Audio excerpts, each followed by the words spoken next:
नमस्कार, जय जोहार। क्या आप भी गवर्नमेंट एग्जाम्स की तैयारी करना चाहते हैं? क्या आप भी मेमोरी टेक्निक्स और ट्रिक्स के जरिए बहुत ही कम समय में स्मार्ट स्टडी करना चाहते हैं? क्या आप चाहते हैं कि सीजी व्यापम टॉपर आपको पढ़ाए? तो डाउनलोड करिए योगेंद्र साहू क्लासेस ऐप। यहाँ 10 से अधिक गवर्नमेंट एग्जाम्स क्रैक करने वाले और सीजी व्यापम टॉप करने वाले योगेंद्र सर सीजीपीएससी और सीजी व्यापम के अंतर्गत होने वाले सभी एग्जाम्स की तैयारी कराएं। तो डाउनलोड करिए Yogendra Sahu classes app to be the best, learn from the best.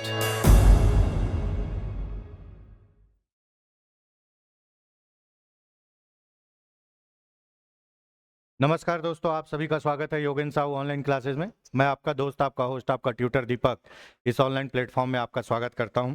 ये हमारे एडीओ की एमसीक्यूज की क्लास है। आज भी हमारे टॉप 30 एमसीक्यूज हैं। काफ़ी अच्छे एमसीक्यूज होने वाले हैं। आपको नए क्वेश्चन मिलेंगे, कुछ नया पैटर्न भी मिलेगा। तो दोस्तों वीडियो में अंत तक जरूर बने रहें। अगर चैनल में नए हैं तो चैनल को सब्सक्राइब करिए, वीडियो को लाइक करिए और कमेंट में बताइए कि आपको ये क्लास कैसी लग रही है। ठीक है दोस्तों, हमारी संस्था के द्वारा एडीआई, एडीओ, आबकारी आरक्षक के भी कोर्स प्रोवाइड कराए जा रहे हैं। अभी लेटेस्ट शिक्षक भर्ती और शिक्षक पात्रता परीक्षा के भी कोर्स प्रोवाइड कराए जा रहे हैं। अगर आप कोर्स के संबंध में कोई जानकारी चाहते हैं तो संस्था के दिए गए मोबाइल नंबर पर कांटेक्ट करें। तो चलिए आज बिना समय गंवाए अपन क्लास को स्टार्ट करते हैं। ठीक है, यदि पंचायती राज के कुछ क्वेश्चन आएंगे, बाकी दूसरे पोर्शन के, यदि ग्राम पंचायत की ग्राम सभाओं के बाद मतभेद हो जाए तो उस विषय पर निर्णय कौन करता है ना। आपको पता है, आप पढ़े हो कि भैया एक गाँव में एक से अधिक ग्राम सभा हो सकती है। यहाँ ग्राम सभा के बीच लड़ाई बोल रहा है। अगर ग्राम सभा आपस में लड़ ली तो उसका निर्णय कैसे किया जाएगा? ठीक है, तो आपको पता है एक गांव में एक से अधिक ग्राम सभा हो सकती है।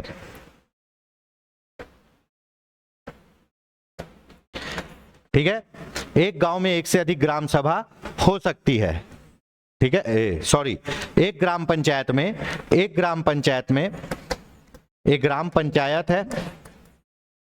है ना, यहां एक से अधिक क्या हो सकती है? ग्राम सभा हो सकती है। ठीक है, ग्राम सभा हो सकती है। क्यों? एक मुख्य गांव होगा, एक आश्रित गांव हो सकता है। यह है सामान्य क्षेत्र की बात। लेकिन अनुसूचित क्षेत्र में एक गांव में एक से अधिक ग्राम सभा हो सकती है। गांव बड़ा है तो पारा, टोला, मझरा की अलग अलग गांव ग्राम सभा हो सकती है। लेकिन समान क्षेत्र में एक गांव में एक ही ग्राम सभा होगी। एक ग्राम पंचायत में एक से अधिक ग्राम सभा हो सकती है, एक से अधिक गांव हो सकते हैं।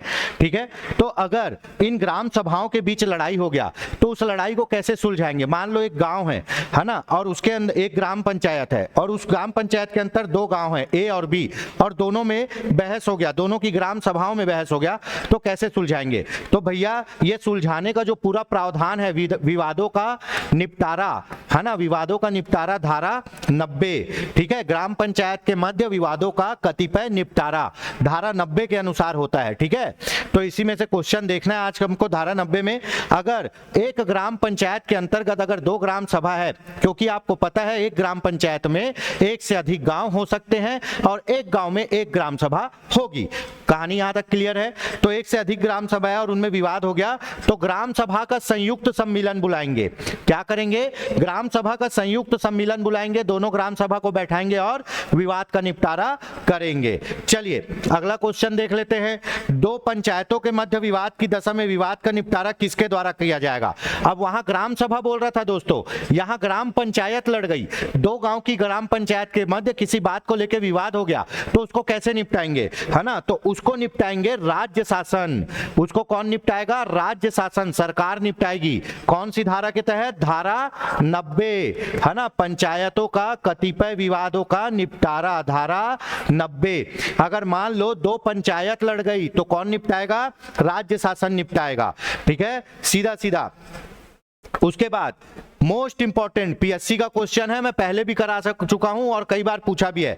यदि एक तरफ पंचायत है और एक तरफ छावनी बोर्ड है, छावनी बोर्ड मतलब सेना का इलाका, पुलिस का इलाका, एक तरफ पंचायत है और एक तरफ छावनी बोर्ड है, और दोनों के मध्य लड़ाई हो गया, तो उस लड़ाई को कौन निपटाएगा, है ना? तो उस लड़ाई को निपटाएगी राज्य सरकार, लेकिन केंद्र सरकार के अनुमोदन से, केंद्र सरकार की बात सुन के। याद रखिएगा, यहीं पे गेम बदलता है ना? एक तरफ पंचायत है, एक तरफ छावनी बोर्ड है, छावनी बोर्ड फौज वाला इलाका, दोनों के मध्य लड़ाई हो गया, तो लड़ाई को निपटाएगा राज्य सरकार ही, लेकिन केंद्र सरकार के अनुमोदन के अध्याधीन। Option D.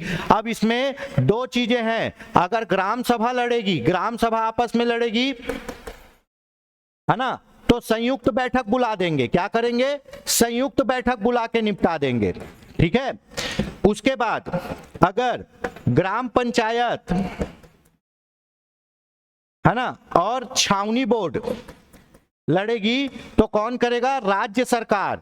किससे पूछ के? केंद्र सरकार से, ठीक है? ये दोनों याद हो गया। उसके बाद ग्राम पंचायत या कोई नगरीय निकाय, ग्राम पंचायत क्या हो, या कोई अधिकारी, है ना, दो ग्राम पंचायत हो जाए, इनके मध्य लड़ाई होगा, तो पूरा का पूरा कौन सुलझाएगी?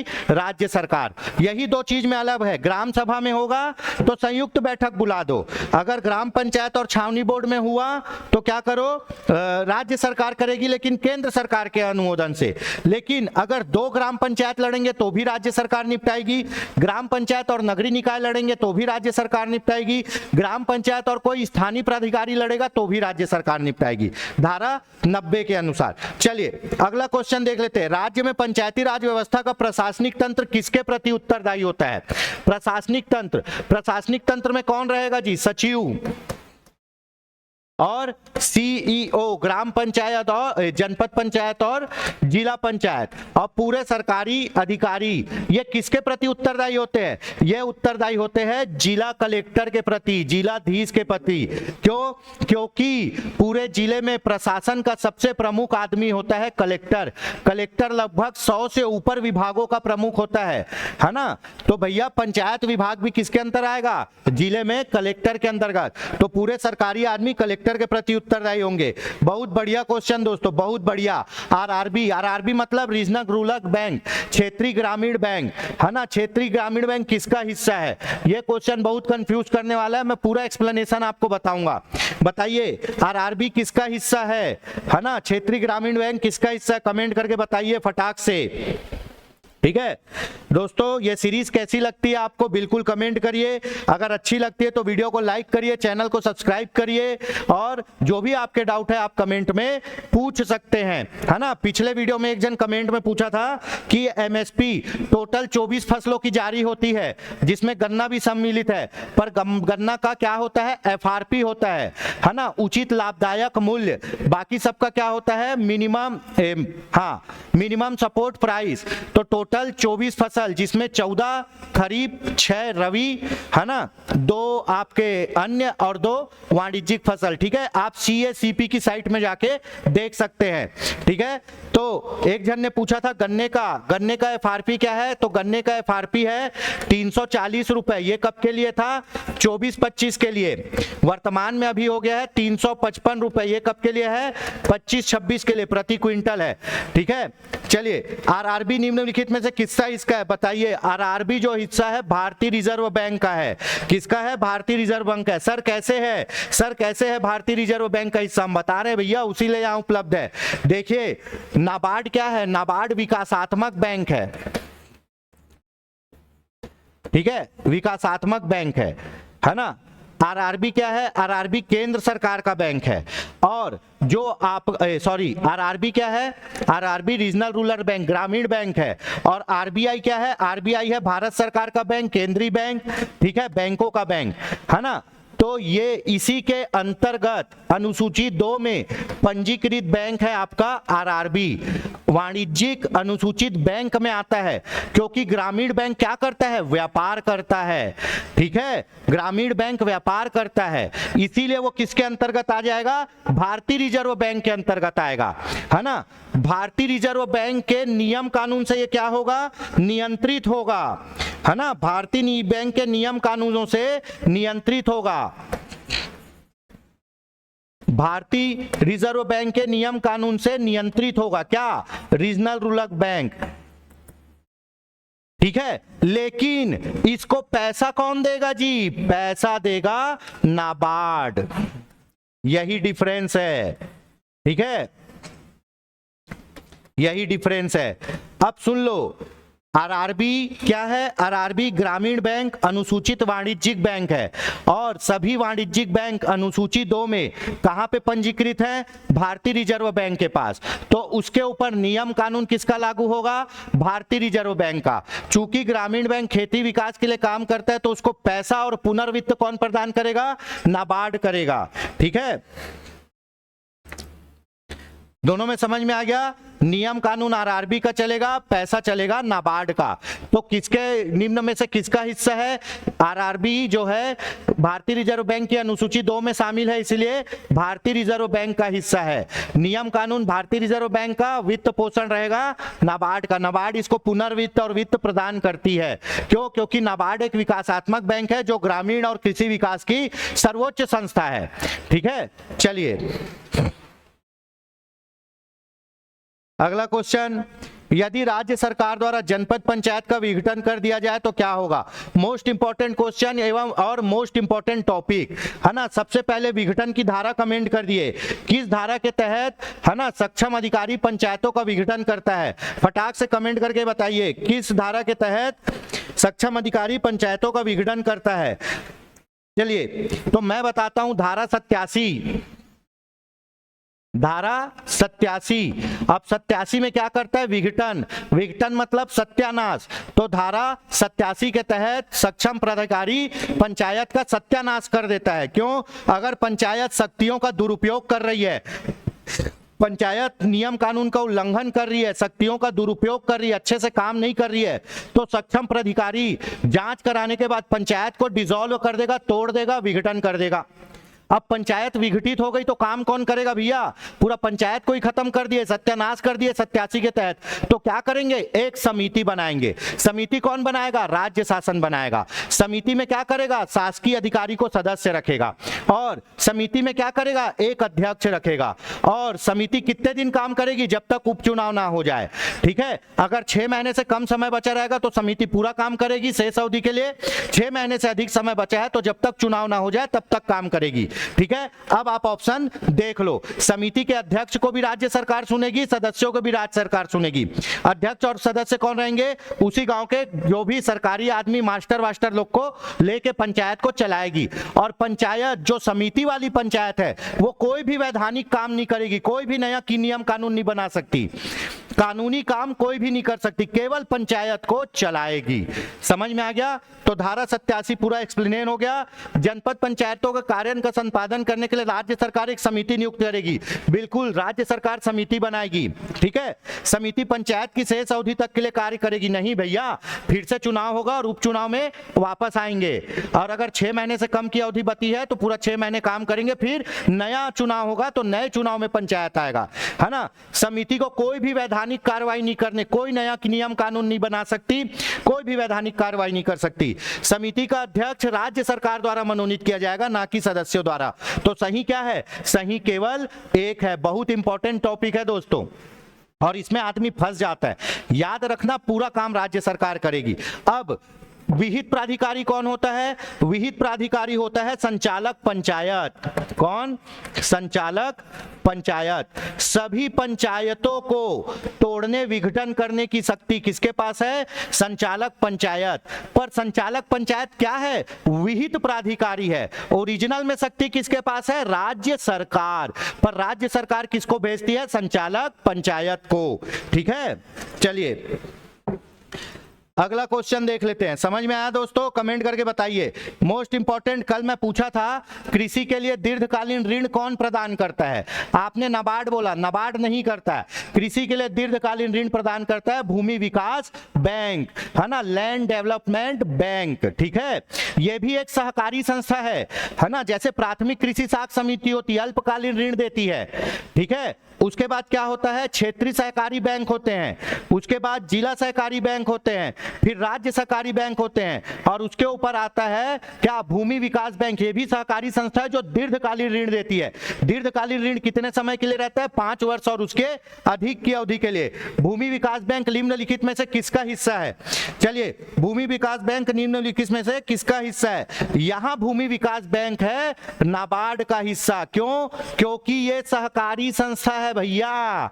क्या है? सहकारी संस्था है भूमि विकास बैंक भी, है ना। ये वाणिज्यिक बैंक नहीं है। अगर वाणिज्यिक बैंक होता तो आरबीआई के अनुसूची 2 में लिस्टेड हो जाता, और जैसे ही आरबीआई की अनुसूची में लिस्टेड होता, पूरा नियम कानून किसका लगता? आरबीआई का लगता। अब चूंकि राष्ट्रीय और ग्रामीण विकास बैंक नाबार्ड विकासात्मक बैंक है, तो ये किसको? सहकारी बैंकों को वित्त पोषण और वित्त प्रदान करती है।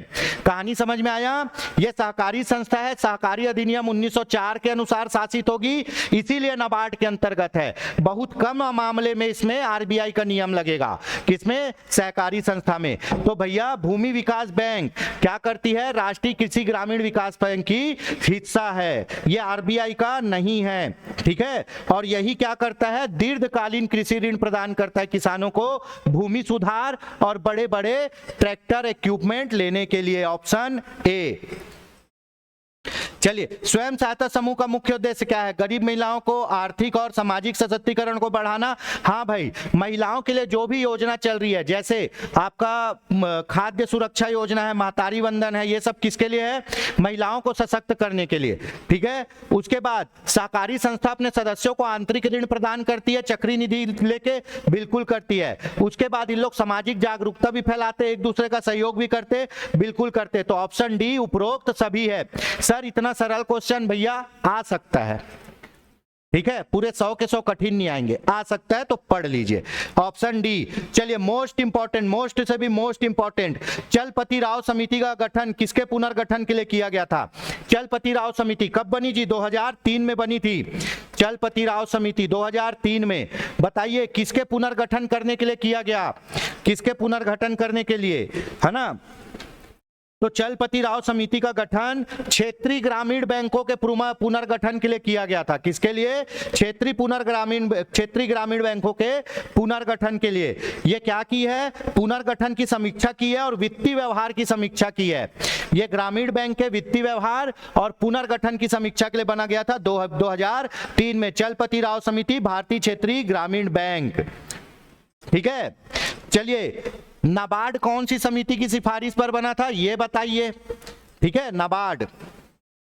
चलिए, क्षेत्रीय ग्रामीण बैंक की स्थापना के लिए एक प्रायोजक बैंक को कुल कितना राशि योगदान करना पड़ता है? तो देखिए भाई, सहकारी बैंकों को तो उनके सदस्य लोग चलाते हैं, है ना, खुद पैसा जमा करके, वही उनके ग्राहक होते, वही सदस्य होते। सहकारी बैंक वो हो गया।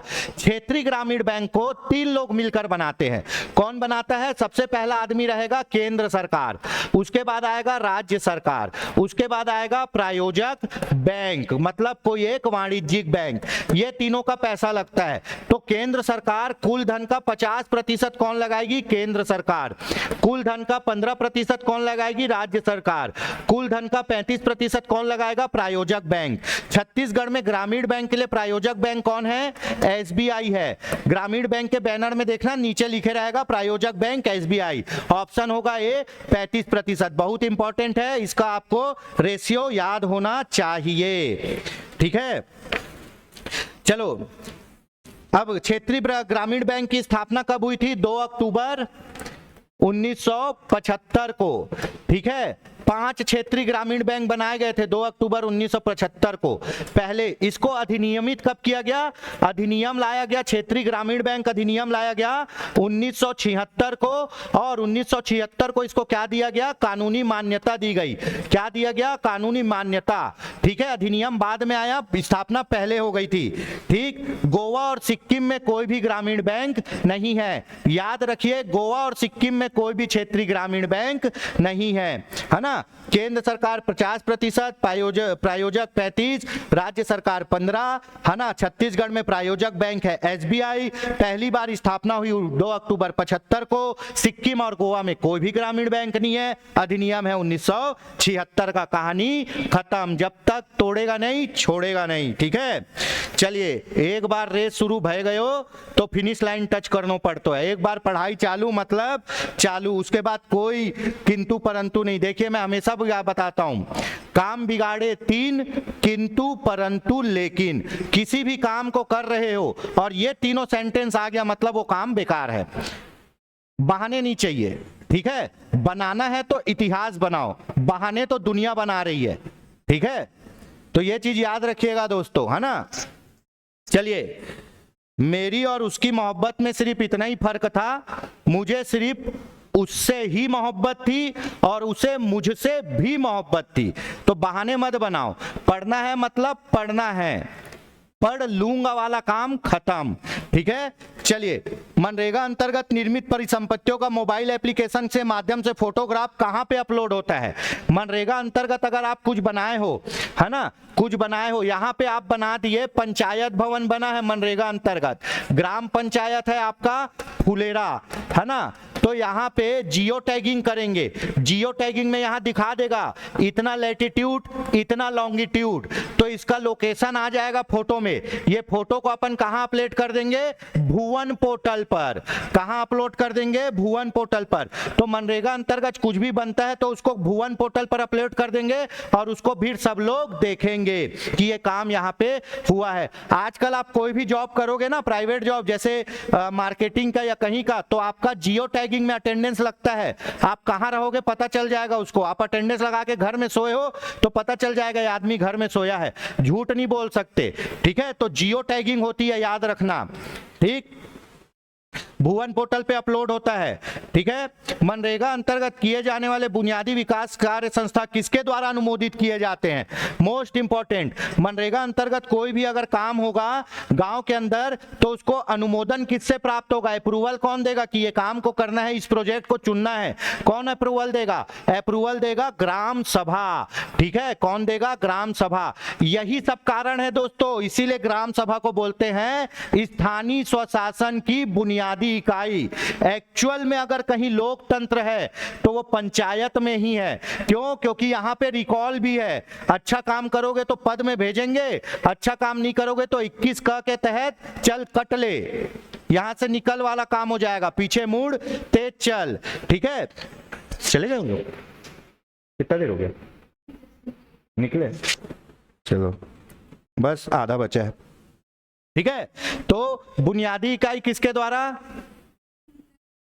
हाँ, ग्राम सभा के द्वारा अनुमोदन होगा। समझ में आ गया ना? लोकतंत्र की बुनियादी इकाई यही 6। चलिए अगला देख लेते हैं। मनरेगा अंतर्गत किए जाने वाले कार्यों का सेल्फ ऑफ प्रोजेक्ट किस संस्था के अधीन रहता है? ये सब क्वेश्चन दोस्तों आपको बहुत मुश्किल से मिलेगा। जब आप 1.5 घंटा इसका प्रशासनिक प्रतिवेदन पढ़ोगे ना, तब ये क्वेश्चन निकलते हैं, ठीक है। तो इस आधे घंटे की क्लास के लिए कम से कम 1.5 घंटा मेहनत लग जाता है।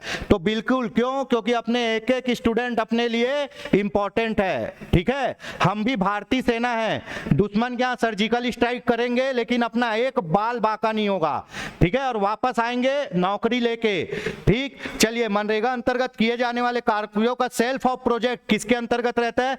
पूरा प्रोजेक्ट जो है वो किसके अंतर्गत रहेगा? ग्राम पंचायत के अंतर्गत, ग्राम पंचायत के अंतर्गत। हाँ, लेकिन मनरेगा अंतर्गत किए काम जो होगा, कार्यक्रम अधिकारी वो जनपद पंचायत सीईओ होगा, ठीक है। एजेंसी जनपद पंचायत है लेकिन सेल्फ ऑफ प्रोजेक्ट ग्राम पंचायत के पास रहेगा, ऑप्शन डी। चलिए, मनरेगा अंतर्गत छत्तीसगढ़ में मातृत्व भत्ता किस वित्तीय वर्ष से दिया जा रहा है? मनरेगा अंतर्गत मातृत्व भत्ता 2013-14 से दिया जा रहा है और 50 दिन का अतिरिक्त रोजगार भी 2013 से दिया जा रहा है, ठीक है। तो दोनों को मिला के याद करिए, मातृत्व भत्ता और बेरोजगारी भत्ते की राशि राज्य सरकार वहन करती है।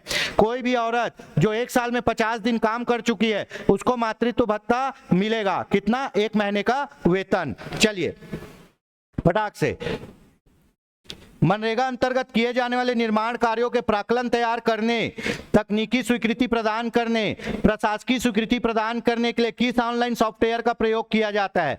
आप पढ़े हो मनरेगा अंतर्गत तकनीकी स्वीकृति और प्रशासकीय स्वीकृति, है ना। मतलब आपको कागज लेके लाइन में खड़े नहीं होना है ऑफिस में, बाबू मोर काम ला कर दे 50 रुपया कर अंदर है, ऐसा ला नहीं चलेगा। ऑनलाइन स्वीकृति होती है, उसके लिए सॉफ्टवेयर है और सॉफ्टवेयर का नाम है सिक्योर सॉफ्टवेयर। कौन सा सॉफ्टवेयर? सिक्योर सॉफ्टवेयर, ठीक है। याद रखिए, प्राक्कलन मतलब अनुमान तैयार करना, कितने का काम होगा? तकनीकी और प्रशासकीय स्वीकृति प्रदान करने के लिए सिक्योर सॉफ्टवेयर, ठीक है। चलिए अगला क्वेश्चन। मैं देखो दोस्तों, ग्राम पंचायत अपन बहुत सारा पढ़ लिए हैं, पशुधन भी इनफ पढ़ लिए हैं। अभी हमारा मेन कंसंट्रेशन है मनरेगा में, ठीक है। मनरेगा, आरटीआई, ग्राम उद्योग, ये है। अगले सीरीज में मैं जोड़ रहा हूं सामाजिक अंकेक्षण, बहुत इंपॉर्टेंट टॉपिक है। सामाजिक अंकेक्षण के भी हमको कम से कम 55-60 क्वेश्चन करने हैं, तो ये चारों को पैरेलल लेके चलना है अभी, ठीक है। वो कहावत है ना, रण बने ना बने, रणनीति जरूर बननी चाहिए, पर उसी को हम अपडेट कर रहे हैं। रण भी बनेगा और रणनीति भी बनेगी, ठीक है, और रिजल्ट भी बनेगा। चलिए, मनरेगा अंतर्गत हो गया। मनरेगा अंतर्गत छत्तीसगढ़ में सिक्योर सॉफ्टवेयर किस वर्ष से प्रारंभ किया गया है? मनरेगा अंतर्गत सिक्योर सॉफ्टवेयर 2018-19 से प्रारंभ किया गया है। कब से प्रारंभ किया गया है? 2018-19 से। इसमें क्या होता है? प्रशासकीय स्वीकृति प्रदान होती है, ऑप्शन डी, है ना। क्वेश्चन बहुत इंपॉर्टेंट है, ये आने के बहुत चांसेस है। पढ़ाने से पहले मैं बता देता हूं, जमानत राशि बोल रहा है, फॉर्म भरते समय कितना पैसा आपको देना है, तो सबसे पहले लिख देंगे पंच, फिर यहां लिख देंगे जनपद, फिर ऐसे लिख देंगे जिला, ठीक है, और ऊपर लिख देंगे सरपंच, है ना। मेरे को याद नहीं है, लेकिन मेरे को ये याद है कि पंच के लिए 50 रुपए है, ठीक है, सरपंच के लिए 1000 रुपए है, जनपद के लिए 2000 रुपए है, जिला के लिए 4000 रुपए, इतना मेरे को याद है। एक एक का डबल 2, 2 का डबल 4, पंच 50 हो गया, इतना याद हो गया। अब आरक्षित बोलेगा सबको आधा कर दो, आरक्षित बोलेगा तो ये 500 देगा, ये 25 गो रुपए देगा, ये 1000 रुपए देगा और ये 2000 रुपए देगा। लो, हो गया सामान्य वर्ग पूरा, आरक्षित वर्ग आधा, जमानत राशि खत्म, ठीक है। जमानत राशि तब वापस होगी अगर आपको कुल वैध मतों का 1/6 हिस्सा प्राप्त हो जाए, या फिर चुनाव के पहले आदमी मर जाए, या फिर चुनाव में आपका नाम आए ही ना, और आप 1/6 हिस्सा प्राप्त कर भी चुके हो और चुनाव खत्म होने, रिजल्ट के 6 महीने तक पैसा मांगने नहीं जाओगे तो नहीं देंगे, पैसा सरकार जब्त कर लेगी, फिर जय माता दी बोलते रहिए, ठीक है। अब जमा लो, पंच अनारक्षित बोल रहा है, पूरा 50 रुपए देगा, तो ये यहां से 50 रुपए ले आओ। सरपंच अनुसूचित जाति जनजाति बोल रहा है, 1000 है पूरा, उसका 500 देगा, तो 500 रुपए इसको यहां से ले आओ, है ना। जनपद पंचायत अनारक्षित है, मतलब पूरा पैसा देगा, 2000 डायरेक्ट सीधा सीधा। जिला पंचायत अनारक्षित है, मतलब पूरा पैसा देगा, 4000 रुपए। जनपद पंचायत अन्य पिछड़ा वर्ग आरक्षित है, 1000 रुपए देगा। ये जोड़ी बन गई, ठीक है, ये आपका लिस्ट बन गया। पंच 50, सरपंच 1000, डबल 2000, डबल 4000, ठीक है। तो ऑप्शन होगा ऑप्शन डी, ऑप्शन होगा ऑप्शन डी। सर आपको कैसे याद हो जाता है? भैया मैं याद नहीं करता, सिर्फ कीवर्ड बनाता हूं, क्योंकि इतना मैं याद कर लेता तो मैं भी कहीं मुख्य सचिव बन के बैठता। याद नहीं होगा, और याद की हुई चीजें भूल जाता है आदमी, समझी हुई चीजों को आदमी कभी नहीं भूलता। इसीलिए टीचर हमेशा पूछता है समझ में आया? कोई टीचर को देखे हो बोलते याद हुआ, याद किए हो तो भूलोगे ही, समझे हो तो जिंदगी भर रहेगा। आपने गाड़ी चलाना याद नहीं किया है, सीखा और समझा है, ठीक है। आपने कंप्यूटर चलाना याद नहीं किया है, सीखा और समझा है, इसीलिए जिंदगी भर याद रहता है। जिस दिन याद करोगे उस दिन भूल जाओगे, इसीलिए तो तुझे भूलना तो चाहा मगर भूला नहीं पाया, उसको याद कर रहे हैं इसलिए भूलने की कोशिश कर रहे हैं। चलिए ऑप्शन डी, है ना। बढ़िया क्वेश्चन दोस्तों। कैसी है ये क्लास, आपके कितने इफेक्टिव है, जरूर कमेंट करके बताइए। चलिए देख लेते हैं अगला क्वेश्चन क्या गिर रहा है। हाँ भाई, बहुत अच्छा क्वेश्चन। निम्न में से कब स्वयं सहायता समूह को चक्री निधि प्राप्त नहीं होगा? चक्री निधि इसी को बोलते हैं रिवॉल्विंग फंड।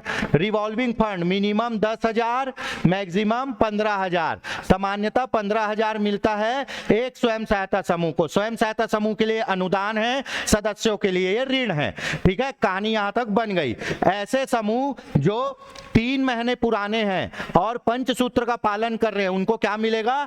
चक्री निधि मिलेगा। पर कुछ समूह है जिनको चक्री निधि नहीं मिलेगा। ठीक है, जैसे लालू जी बोलते हैं ना, नहीं मांगे थे तो नहीं मिलेगा, है ना। तो ऐसे स्वयं सहायता समूह जिसमें महिला पुरुष है उनको चक्री निधि नहीं मिलेगा, केवल महिलाओं को मिलेगा, है ना। ऐसे स्वयं सहायता सदस्य जो एक से अधिक समूह में, अब तुम्हारे सदस्य बहुत होशियार है, इस समूह में भी जुड़े, उस समूह में भी जुड़े, उस समूह में जुड़े, सबसे चक्री निधि ले रहे हैं, मतलब तुम ही होशियार हो, दुनिया ऐसी बैठी है? नहीं भैया, अगर कोई सदस्य एक से अधिक समूह में जुड़ा है तो उसको भी नहीं मिलेगा। इसीलिए अपने सदस्यों को बोलो कि हमारे साथ ही रहो। ऐसे स्वयं सहायता समूह जिन्हें स्वर्ण जयंती ग्राम स्वरोजगार योजना में पहले मिल चुका है उनको भी नहीं मिलेगा। कितने बार लेते रहोगे? एक ही बार मिलेगा। ऐसे स्वयं सहायता समूह जिसको वाटर सेट प्रोग्राम या और कोई प्रोग्राम में भी पहले मिल चुका है तो उसको भी नहीं मिलेगा। तो चारों को स्वयं सहायता समूह को चक्री निधि नहीं मिलेगा, ये कंडीशन में ऑप्शन हो जाएगा ऑप्शन डी। क्वेश्चन है भैया आपका एडीओ का ही। चलिए अगला क्वेश्चन, निम्नलिखित में से कौन सी शब्दावली सूचना अधिकार 2005 सूचना अधिकार अधिनियम 2005 के उद्देशिका मतलब प्रस्तावना में सम्मिलित है ना। तो भैया आपको पता है सूचना की पारदर्शिता तो है ही है, पारदर्शिता के लिए ही लाए हैं। सूचना का प्रकटन, सूचना को लॉन्च करना, दिखाना जरूरी है। लोकतंत्र आदर्श की प्रभुत्ता, है ना भैया। मैं नागरिक हूं, मेरे पैसे सरकार चल रही है और मेरे को ही धोखा दे रहे हो यार, ये तो गलत बात है। तो तुम सवाल का जवाब दो और सूचना दो। इसीलिए सूचना का अधिकार अधिनियम जून में हस्ताक्षरित हुआ, 12 अक्टूबर को लॉन्च हो गया। ठीक है, तो भैया ये है तीनों, तो तीनों शब्द, ये शब्द पढ़ लो, अधिकार अधिनियम से रिलेटेड है, ये तीनों के तीनों आएंगे ऑप्शन सी, ये तीनों शब्द है। ठीक है, चलिए अगला क्वेश्चन जो कई बार रेलवे पीएससी का तो मतलब ऐसा है कि बेटे वाला क्वेश्चन है, पूछता ही पूछता है। हाँ, और आरआरबी एनटीपीसी के भी डेट आउट हो गए हैं। अगले महीने 5 तारीख से आपका सीबीटी कंप्यूटर बेस्ड टेस्ट प्रारंभ होगा। ठीक है, चलिए आरटीआई अधिकार किस मौलिक अधिकार के अंतर्गत आता है ना। तो आपको पता है मौलिक अधिकार जो है हमारे को जो सबसे पावरफुल लगता है वो कौन है? 19 विचार अभिव्यक्ति विषयक स्वतंत्रता, तो उसमें भी वाक और अभिव्यक्ति की स्वतंत्रता। 19(1) का वाक अभिव्यक्ति विषयक स्वतंत्रता, है ना। तो भैया आरटीआई 19(1) का मौलिक अधिकार में आता है और इसी के अंतर्गत किसको शामिल किया गया है? प्रेस की स्वतंत्रता, प्रेस की स्वतंत्रता। ठीक है, तो ये दोनों आते हैं आपके अनुच्छेद 21(1) क में। चलिए फटाक से बढ़ते हैं। सूचना के अधिकार अधिनियम के तहत सूचना के अंतर्गत क्या शामिल है? तो मैं बता दूं, समस्त ऑफलाइन रिकॉर्ड जो लोक प्राधिकारी के पास है, वह बात को समझिए, समस्त ऑफलाइन रिकॉर्ड जो लोक प्राधिकारी के पास है, समस्त ऑनलाइन भी रिकॉर्ड जो लोक प्राधिकारी के पास है, सब सूचना के अंतर्गत आएंगे। अब इसमें इलेक्ट्रॉनिक बोल दिया है तो कंप्यूटर में रखी कोई भी सूचना, एक्सेल डॉक्यूमेंट फाइल, पीपीटी, कुछ भी, वीडियो ऑडियो, कुछ भी, सब सूचना है। उसके बाद कोई भी दस्तावेज फाइल, कोई भी ज्ञापन आप दिए हो तो भी, कोई भी ईमेल, ये सभी सूचना है ना। ईमेल को छोड़ना मत, सबको मार देना, सब सूचना है। जो प्रक्रिया में है वो बस नहीं है, प्रक्रिया वाली सूचना आपको नहीं दी जाएगी। ठीक है, तो ये सभी आएंगे सूचना में। रिपोर्ट भी आता है इसमें, है ना, इसमें रिपोर्ट आएगा। ठीक है, तो ये सभी सूचना में शामिल है। ठीक, तो ऑप्शन डी। अब तो कंप्यूटर का जमाना है यार, पूरा इलेक्ट्रॉनिक सूचना ही मिलेगा। सामान्यतः किसी आवेदक को सूचना लोक प्राधिकरण में आवेदन प्राप्ति के कितने दिन तक मिल जाना चाहिए? आपको पता है सामान्य परिस्थिति में 30 दिन में सूचना देना है। सामान्य परिस्थिति में 30 दिन में, जीवन की स्वतंत्रता के लिए 48 घंटे में, जीवन की स्वतंत्रता के लिए 48 घंटे में सूचना देना है ना। धारा 6 के तहत क्या होता है? आवेदन होता है। फिर धारा 7 के तहत क्या होगा? आवेदन का उत्तर या आवेदन का निपटारा होगा। ठीक है। धारा 8 में यह बोल देगा कि वो विषय जिस पे आपको सूचना नहीं मिलेगी, सूचना नहीं दी जाएगी, है तो भी नहीं दी जाएगी, नहीं दी जाएगी। ठीक है। धारा 9 में बोलेगा, धारा 9 में बोलेगा जो सूचना नहीं है उसको नहीं दी जाएगी, है ना। तो सूचना प्रकटीकरण का स्वतंत्रता है, सूचना का कतिपय मामलों में छूट, है ना। प्रकटीकरण से कतिपय मामलों में छूट बोल सकते हो। अब भाई किसी लोक प्राधिकारी के पास सूचना ही नहीं है तो कहां से देगा? में छूट, है ना। 8 में सूचना है पर दी नहीं जाएगी, 9 में नहीं है इसलिए नहीं दी जाएगी, 30 दिन में देना है। मुख्य सूचना आयुक्त एवं अन्य सदस्यों की नियुक्ति कौन करता है? बताइए भाई, मुख्य सूचना आयुक्त एवं अन्य सदस्यों की नियुक्ति कौन करता है? अगर कोई आदमी जोश जोश में आया और देखा एकदम पहले ही केवल ऑप्शन ए राष्ट्रपति करता है और यहां लगाया राष्ट्रपति करता है तो यह ऑप्शन हो जाएगा गलत और यही हो जाएगा टाइम फीस। पूरा क्वेश्चन को पढ़ना है तो पूरा पढ़ लो, आता है तो भी पढ़ो, नहीं आता है तो भी पढ़ो। राष्ट्रपति या फिर प्रधानमंत्री की अध्यक्षता में गठित समिति के सुझाव पर राष्ट्रपति द्वारा, सर्वोच्च न्यायालय का मुख्य न्यायाधीश उपरोक्त में से कोई नहीं। तो भैया आपके सूचना आयुक्त और अन्य सदस्यों की नियुक्ति करेगा प्रधानमंत्री की अध्यक्षता में गठित समिति के सुझाव पर राष्ट्रपति, समिति के सुझाव पर राष्ट्रपति। ठीक है। देखिए, और जो समिति में पदेन अध्यक्ष कौन होगा? प्रधानमंत्री। और कौन होगा? विपक्ष का नेता। और कौन होगा? एक केंद्रीय मंत्री।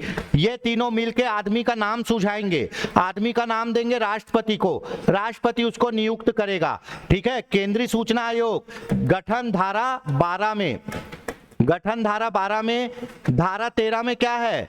पद अवधि और सेवा शर्तें। धारा 14 में क्या है? पद से हटाना। ठीक है। तो इसी में त्याग पत्र है धारा 13(3) में, त्याग पत्र है धारा 13(4) में और शपथ है धारा 13(3) में, धारा 13(3) में शपथ है। ठीक है। चलिए, ये हो गया। कौन करेगा? प्रधानमंत्री की अध्यक्षता में गठित समिति के सुझाव पर राष्ट्रपति। ठीक, ये धारा मैं पूरा पढ़ाया हूं, धारा और उपधारा। मुख्य सूचना आयुक्त एवं अन्य सूचना आयुक्त को उसके पद से कौन हटा सकता है? ठीक है।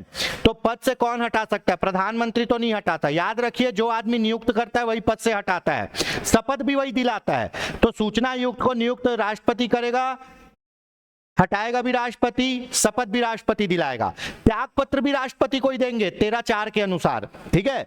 सर्वोच्च न्यायालय का मुख्य न्यायाधीश भी नहीं हटाएगा, ये भी नहीं हटाएगा। कौन हटाएगा? सर्वोच्च न्यायालय जांच करने के बाद अपनी रिपोर्ट देगा राष्ट्रपति को, तब राष्ट्रपति हटाएगा। 2 मामलों में। कौन से मामले में? ऑप्शन तो पहले सी लगा लो। अगर साबित कदाचार और असमर्थता, मतलब अगर कुछ गलत काम कर रहा है तब, और या फिर वो काम करने के असमर्थ हो गया तब, सबसे पहले सुप्रीम कोर्ट, चाहे राज्य सूचना आयुक्त हो, केंद्र सूचना आयुक्त हो, सबसे पहले सुप्रीम कोर्ट जांच करेगा, जांच के बाद रिपोर्ट देगा राष्ट्रपति को, तब राष्ट्रपति हटाएगा। लेकिन राष्ट्रपति भी डायरेक्ट हटा सकता है, बिना सुप्रीम कोर्ट के रिपोर्ट के भी राष्ट्रपति हटा सकता है, धारा 14 के अनुसार। धारा 14 के अनुसार। कब? जब पागल दिवालिया हो जाए, कोई आयुक्त पागल दिवालिया हो जाए या फिर लाभ का पद ग्रहण कर ले। ठीक है। पागल दिवालिया हो जाए, लाभ का पद ग्रहण कर ले तो उसको हटा देगा। ठीक है। तो ऑप्शन सी। अगला क्वेश्चन, खादी एवं ग्राम उद्योग आयोग के मुख्य उद्देश्य में क्या शामिल नहीं है? खादी एवं ग्राम उद्योग आयोग के मुख्य उद्देश्य में क्या शामिल नहीं है? तो मुख्य उद्देश्य में उत्पादक उद्देश्य शामिल नहीं है। सामाजिक उद्देश्य में क्या है? समाज में लोगों का जीवन स्तर ऊंचा उठाना। आर्थिक उद्देश्य में उनको उत्पादक कार्यों में लगाना। व्यापक उद्देश्य में उनको रोजगार दिलाना। उत्पादक उद्देश्य नहीं है, ये गांव वालों के लिए भला करने के लिए काम करती है। ठीक है। 1957 में बना है, अप्रैल में। मुख्यालय है मुंबई में, 6 आंचलिक कार्यालय हैं। ठीक है। तो व्यापार उत्पादक उद्देश्य नहीं है। ठीक, अगला क्वेश्चन, खादी एवं ग्रामोद्योग आयोग की नियुक्ति किसके द्वारा की जाती है? तो याद रखना, खादी एवं ग्रामोद्योग आयोग की नियुक्ति केंद्र सरकार के द्वारा की जाती है और ये किसके अंतर्गत काम करता है? MSME, सूक्ष्म एवं लघु उद्योग मंत्रालय, सूक्ष्म लघु और मध्यम उद्योग मंत्रालय। ठीक है, सूक्ष्म लघु और मध्यम उद्योग मंत्रालय के अंदर काम करता है। खादी एवं ग्राम उद्योग का मंत्रालय है MSME मंत्रालय और नियुक्ति कौन करता है? नियुक्ति करता है केंद्र सरकार। ठीक है, अब ये क्वेश्चन है बढ़िया, खादी एवं ग्राम उद्योग आयोग के सदस्यों की नियुक्ति के संबंध में क्या सही नहीं है? सही नहीं है बोल रहा है। ठीक है, तो भैया प्रथम 6 सदस्य गैर सरकारी जिन्हें 10 वर्ष का क्या हो? अनुभव हो। प्रथम 6 सदस्य 10 वर्ष के, प्रथम 6 सदस्य कौन होंगे? गैर सरकारी होंगे जिन्हें खादी एवं ग्राम उद्योग का 10 साल का अनुभव हो, प्रथम 10 सदस्य। ठीक है,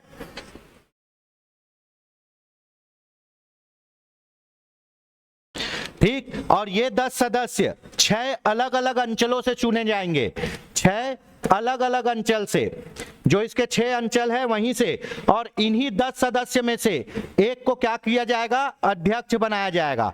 एक को क्या किया जाएगा? अध्यक्ष बनाया जाएगा। तो जब खादी और ग्राम उद्योग आयोग का गठन किया जाएगा तो प्रथम 6 सदस्य चुने जाएंगे जो 10 साल का अनुभव रखते हो खादी और ग्राम उद्योग का, और गैर सरकारी हो, सरकारी आदमी नहीं रखना है। और इन्हीं 6 सदस्य में से एक को क्या चुनेंगे? अध्यक्ष। उसके बाद 4 सदस्य विषय विशेषज्ञ होंगे। किस विषय के विशेषज्ञ होंगे? है ना, विज्ञान प्रौद्योगिकी। ठीक है, दूसरा क्या होगा? दूसरा होगा आपका ग्रामीण विकास। ग्रामीण विकास के क्या होंगे? विषय विशेषज्ञ। तीसरा क्या होगा? विपणन। तीसरा क्या होगा? विपणन मतलब मार्केटिंग। और चौथा क्या होगा? चौथा होगा तकनीकी शिक्षा। ठीक है, ये 4 सदस्य क्या होंगे? विषय विशेषज्ञ। इनको भी शामिल किया जाएगा। विज्ञान प्रौद्योगिकी का ज्ञान होना चाहिए, ग्रामीण विकास का ज्ञान होना चाहिए, विपणन का ज्ञान होना चाहिए और तकनीकी शिक्षा का ज्ञान होना चाहिए। 6 4 10 सदस्य हो गए। ठीक है, इनको बैठाया जाएगा। 3 पदेन सदस्य होंगे जी। 3 जो पदेन सदस्य दूसरे पद में है इसीलिए इस पद में है। 3 पदेन सदस्य कौन होंगे? एक तो होगा SBI का क्या? CEO। SBI का क्या होगा? मैनेजर। SBI का मैनेजर। दूसरा आदमी कौन होगा? दूसरा आदमी होगा किसी कंपनी का CEO। किसी कंपनी का CEO, इसको पदेन सदस्य बनाएंगे। तीसरा आदमी होगा किसी कंपनी का फाइनेंशियल एडवाइजर। तो इस तरह 6 सदस्य आते हैं, 3 सदस्य पदेन होते हैं। गठन समझ लो, खादी एवं ग्राम उद्योग आयोग का गठन केंद्र सरकार द्वारा किया जाता है। प्रथम 6 सदस्य उनको लिया जाएगा जिनको ग्राम उद्योग का अनुभव हो और 10 साल का अनुभव हो। इन्हीं 6 को अलग अलग अंचलों से चुना जाएगा। इन्हीं 6 में से एक को अध्यक्ष बना दिया जाएगा। 4 विषय विशेषज्ञ रखे जाएंगे जो अलग अलग क्षेत्र में विशेषज्ञ हों और उद्योग को चला सके, जैसे विज्ञान प्रौद्योगिकी, ग्रामीण विकास, विपणन और तकनीकी शिक्षा। अब 3 पदेन आएंगे जो दूसरे पद में है, इसलिए जैसे SBI का मैनेजर रैंक, उसके बाद किसी कंपनी का CEO और किसी कंपनी का फाइनेंशियल एडवाइजर, और ये इस तरह 13 लोग होते हैं। तो कौन इसमें सदस्य नहीं होता? मंत्रिमंडल सचिव खादी और ग्राम उद्योग में सदस्य नहीं होता। Option D. ठीक है, देखो पूरा आयोग का गठन बता दिए। खादी एवं ग्राम उद्योग आयोग के सदस्य में कौन पदेन सदस्य शामिल नहीं है? आपको पता है SBI का आदमी पदेन सदस्य होता है, SBI का अध्यक्ष। अगर ये खुद नहीं जाएगा तो अपने बदले SBI के किसी डिप्टी मैनेजर को भेजेगा, है ना। खुद नहीं जाएगा तो अपने बदले किसी डिप्टी मैनेजर को भेजेगा। किसी कंपनी का एक CEO होता है, किसी कंपनी का एक वित्तीय सलाहकार होता है। ठीक है, तो ये 3 होते। कौन नहीं होता? ऑप्शन डी नहीं होता। तो ऑप्शन डी क्या होगा? सही है, ये पदेन सदस्य नहीं होता। लघु एवं मध्यम उद्योग मंत्रालय के सचिव पदेन सदस्य नहीं होते। चलिए, खादी एवं ग्राम उद्योग आयोग कितने वर्गों में विभाजित है? खादी एवं ग्राम उद्योग आयोग 7 वर्गों में विभाजित है। कितने वर्गों में विभाजित है? 7। खादी एवं ग्राम उद्योग में जो उद्योग लगेंगे वो 7 वर्गों में विभाजित है। ठीक है, खादी एवं ग्राम उद्योग आयोग के अंतर्गत कौन सा उद्योग सम्मिलित नहीं है? बताइए, कौन सा उद्योग सम्मिलित नहीं है? कितने उद्योगों में विभाजित है? 7 में कृषि आधारित और प्रसंस्करण उद्योग है, सेवा उद्योग है, खनिज उद्योग है, उत्खनन मतलब रेत खनन, मुरुम खनन ये नहीं है। तो कौन शामिल नहीं है? ऑप्शन डी शामिल नहीं है। बाकी मैं 7 को आपको अभी बता देता हूं। खनन उद्योग शामिल नहीं होगा।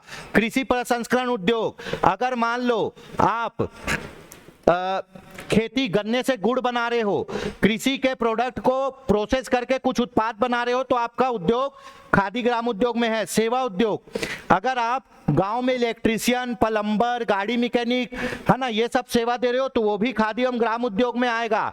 उसके बाद खनिज आधारित उद्योग, गांव की मिट्टी से आप खिलौना बना रहे हो, मटका बना रहे हो, चौक बना रहे हो, कलम बना रहे हो, वो भी आएगा। उसके बाद आएगा वन आधारित उद्योग, अगर आप वन से संबंधित कुछ काम कर रहे हो, है ना, वन आधारित उद्योग, इसमें आएगा वन से कुछ लकड़ी लाके काट के बना के बेच रहे हो, वन के लघु वन उपज को बेच रहे हो, तो वो भी आएगा वन आधारित। ठीक है, फिर कितनी अगला क्या आएगा वन आधारित के बाद?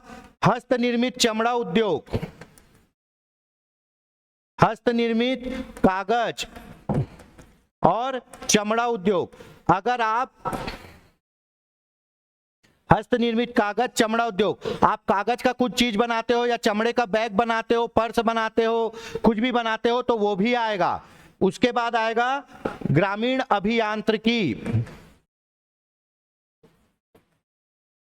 अभियांत्रिकी, अगर आप गांव में वेल्डिंग दुकान खोले हो, गेट वेट बना रहे हो, कुछ और इंजीनियरिंग का काम कर रहे हो, वो भी आएगा।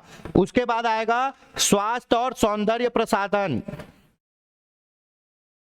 सौंदर्य में अगर आप अगरबत्ती बना रहे हो, है ना, नहीं अगरबत्ती नहीं आएगा। सौंदर्य में अगर आप कुछ सौंदर्य की चीज बना रहे हो, सजाने की चीज, सुगंधित तेल बना रहे हो, है ना, कॉस्मेटिक बना रहे हो, अगरबत्ती बना रहे हो, अगरबत्ती आएगा, है ना। तो ये सब आएगा स्वास्थ्य और सौंदर्य प्रसाधन में। ठीक है, तो ये 7 उद्योग हो गए, कृषि आधारित, सेवा, खनिज, वन, हस्त निर्मित, कागज, ग्रामीण अभियांत्रिकी और स्वास्थ्य सौंदर्य आधारित उद्योग। ये 7 उद्योग किसमें आते हैं? आपके ग्रामीण 7 उद्योग किसमें आएंगे? आपके खादी एवं ग्राम उद्योग में। ठीक है, इसमें कौन सा उद्योग नहीं आएगा? डी नहीं आएगा, खनन उद्योग। चलिए, most important question, SIDBI small industrial development bank of India, है ना, इसकी स्थापना कब हुई? इसकी स्थापना हुई, कई बार पूछा है रेलवे एसएससी में, 2 अप्रैल 1990 को। ये जो छोटे उद्योग होते हैं ना, उनको ये लोन देती है, जो छोटे उद्योग होते हैं उनको ये लोन देती है चलने के लिए, चलाने के लिए। ठीक है, इसका मुख्यालय कहाँ है? कमेंट करके बताइए। मुख्यालय बहुत इंपॉर्टेंट है, यूनिक जगह है। सिडबी का मुख्यालय, सिडबी का मुख्यालय कहाँ है? लखनऊ में है। कहाँ? लखनऊ में। ठीक है, कब बना है? 2 अप्रैल 1990 को। ठीक, अगला देख लेते हैं, सिडबी की स्थापना में किस संगठन ने सहयोग किया है? कौन सी संगठन इसके स्थापना के लिए उत्तरदायित्व उठाई थी? बताइए। भारतीय औद्योगिक विकास बैंक, भारतीय स्टेट बैंक समूह, reserve bank, Punjab national bank. तो भैया बहुत सी चीजों का हमारे यहाँ स्थापना है नहीं है। दो मिनट आखिरी बचा है। ठीक है, सिडबी की स्थापना के लिए कौन सा संगठन उत्तरदायी दिया भैया? कौन संगठन सहयोग दिया? तो भारतीय औद्योगिक विकास बैंक, इसी को आप लोग बोलते हैं आईडीबीआई। और इसी आईडीबीआई ने नेशनल स्टॉक एक्सचेंज को भी बनाया है, एनएसई को भी। ठीक है, तो सिडबी की स्थापना के लिए कौन सा संगठन सहयोग किया है? भारतीय उद्योग और विकास बैंक, आईडीबीआई ने। इसी ने नेशनल स्टॉक एक्सचेंज को भी बनाया है। दोस्तों, ये आज का हमारा 30 क्वेश्चन था। क्वेश्चन आपको यूनिक लगे या नहीं लगे, आपके लिए कितना इफेक्टिव है, जरूर कमेंट करके बताइए दोस्तों, और जरूर फीडबैक दीजिए। चैनल को सब्सक्राइब करिए, वीडियो को लाइक करिए और बने रहिए योगेंद्र साहू ऑनलाइन क्लासेस के साथ। जय हिंद, जय भारत, जय छत्तीसगढ़। यकीन मानिए हम साथ मिलकर कुछ बहुत अच्छा करेंगे। मिलते हैं नए वीडियो में। जय हिंद।